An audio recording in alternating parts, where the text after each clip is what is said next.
Montezuma's Revenge is a classic 80s PC game that I have very fond memories of playing on a copied floppy on the Apple IIe back in the day. I don't think I'm any better at it than I was back then, and I've rarely made any progress through the game, although this new reboot offers an easy continue system, which means if I think I've got the skills, there's nothing stopping me. Except I don't have the skills either. That said, the game's an absolute classic, and while the game technically is an updated version of Montezuma's Revenge, you'll be hard-pressed to tell much gameplay difference between this and the classic versions you may have played. The graphics are a different matter.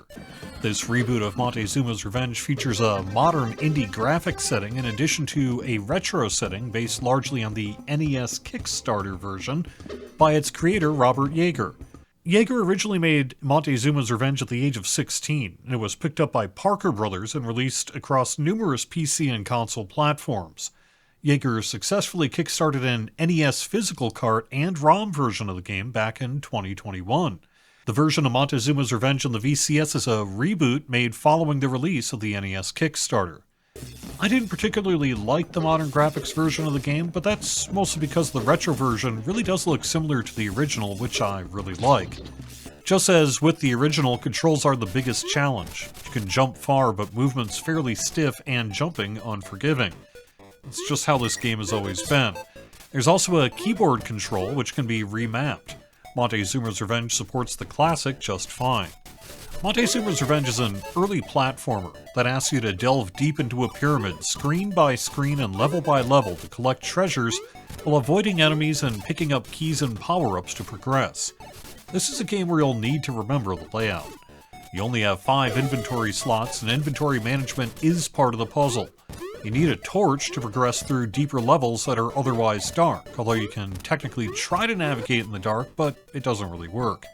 Collecting points earns you lives, run out of lives, and your game is over. You can continue, at which point you have your lives back, but your score reset to 0. There's a basic local leaderboard. In some ways, the game's tricky controls and unforgiving gameplay are a product of its time, but I wouldn't actually want a reboot to correct these sort of deficiencies. It's a big part of what makes Montezuma's Revenge what it is. The retro graphics are great, and it was a real nostalgic trip to play this game after so many years. The modern graphics mode also features an optional scrolling screen, while the retro version can be played either stretched out by default in 16:9 or its original aspect ratio of 4:3. I got used to the widescreen graphics, even if they are somewhat stretched. There are 9 levels to get through. There's also a neat point collection stage between levels. The original version of Montezuma's Revenge was intended to be a bigger game than was released. Yeager had to cut an endgame boss fight in order to fit onto then-modern game cart file sizes. He's currently working on a so-called director's cut of Montezuma's Revenge that brings back the boss fight and maybe includes other updates as well. The director's cut is listed as being an alpha on Yeager's website. Whether it gets released on the VCS remains to be seen. It's great to see a true classic like Montezuma's Revenge on the new VCS. There's a 2600 cart from back in the day as well, which tends to be somewhat rare and more expensive, and it's one I have yet to add to my collection but really want to. It's been 40 years since the game was released, and it's neat to see the original creator still under control of it. Supporting Yeager's work for a mere $9 is a no-brainer. Montezuma's Revenge is a tried-and-true classic that anyone into the retro side of the VCS should not miss.